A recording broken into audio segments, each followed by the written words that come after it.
John helped us understand the complexity of the history of neglect and helped us understand the importance of good stewardship. True stewardship of our region, the resource and the preciousness of clean water and how tenuous that can be. I think that he brought for us the reality of the neglect of the past and how we can work together. You know, you can see that what he lives is what he does, and it's reflected in his work. Engineering and sewer work and what we do is not really flashy or people want to really notice it. So it's more the people behind the scenes that keep at it every day. John Schombert was somebody who worked every day, in my opinion, that got up to see how he can bring people together and bring this region together so we would start to recognize that together we have strength in numbers. Separately, it's not going to work. He's someone you'll probably never meet, but you should thank.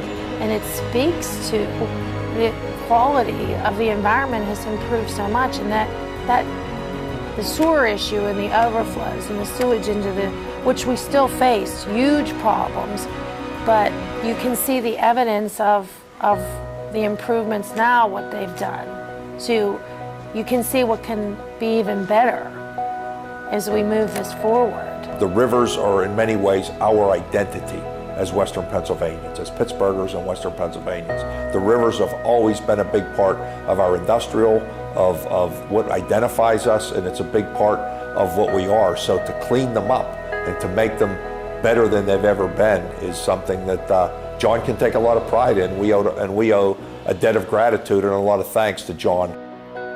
Yeah, actually I started in the county health department for the first year and a half. The entry position was as a restaurant and housing inspector, which doesn't sound like real environmental, but there's a lot of environmental aspects. The best part of that was learning to deal with people, learning as a regulator, how to get the job done with minimal enforcement. His focus on the mission resonated with us. John, the integrity of the man, that it was the goal for collaboration and solution for the region's sake, for our community's sake. The origin of 3 Rivers Wet Weather was based really on the need to get communities to do something about reducing their overflows. We knew that EPA in the early 90s had started to show up in the region and rattle some swords about enforcement against the communities. Now obviously with 130 communities in Allegheny County, 83 in the Alcosan system, this was even an enforcement challenge for a group such as EPA even. It's a lot to get their hands around as far as enforcement of these issues. And when we talk about water quality, the issue of stormwater as well as separate and combined sewer overflows all have to be addressed. And these new permits are a whole new world for municipalities. Being able to bring our 83 member municipal customers to a point where they felt like they had a voice, where they had a vehicle, a forum, and a format to be able to engage, that was huge. But John has really built such a level of trust and relationship and excellence in the projects that he's undertaken, the initiatives, that the communities believe in him. And that has dramatically helped move the needle forward. Our mantra, if you will, was 83 municipalities, 3 basins, 1 voice.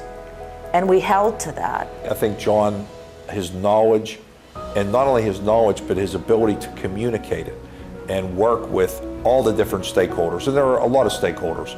Just within Alcosan, 83 different municipalities, all the different community groups, all the different neighborhoods, all the different watersheds. It's a complex, as complex a system as you could ever imagine. All the connection points, all the trunk lines, et cetera, et cetera. So how it all comes together it takes a lot of time, and a lot of people will never understand all the complexities of where it goes. But John has a way, again, of explaining it in common sense language that we could all understand. Nobody seems to care about stormwater problems or sanitary sewer problems until your backyard gets flooded or you can't flush your toilet. All of a sudden they're a big issue. John has focused his whole life on working in sewer problems across the region. He's always willing to go in the field from my early days to really look at the issues. I think that really made him, that's what makes him so good, is that he's been standing there with people and knows how hard it is when these hardships of rain come or sewer backups. He's the one that kept really looking ahead as to what we can do and recognizing that we can't do it alone. One municipality cannot do that. You don't gain consensus by being heavy-handed. You don't gain consensus by being the smartest guy in the room to come in and subject others to your will or beat them into submission and understanding. You gain consensus by first being respected.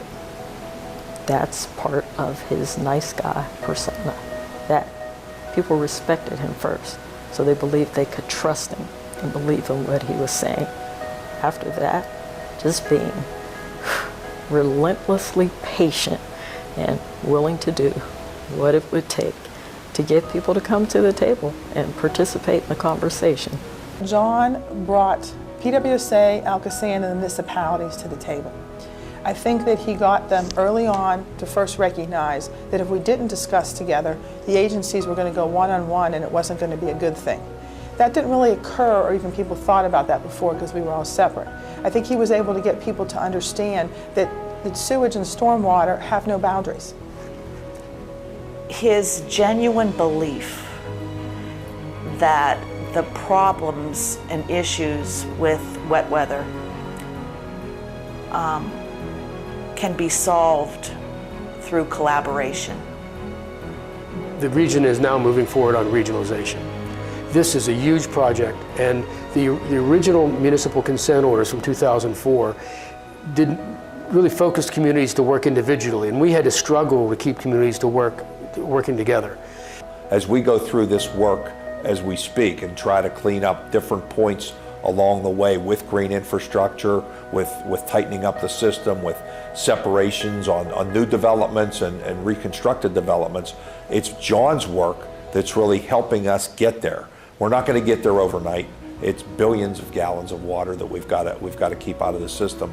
But John is showing us a path on how to get there. His legacy will be remembered on, I think, collaboration, communication, and helping us understand the end game is for water quality. And John should be very proud of the fact that he's improved the water quality in this area. There's no going back now, which really is an indication of the power of the foundation that he has built, this collaboration, this coalition, if you will. I think John's had an immense impact, because I think he's been educating people really for decades on what happens when it rains. To think this quiet, gentle man who really took a lead in protecting our environment and the sewer system in this area, it's remarkable. I think John was the best guy and the right man to get this done, because there wasn't an agenda for him other than to build cooperation and collaboration, to educate us and to hold fast to the mission of what needs to be done for this region.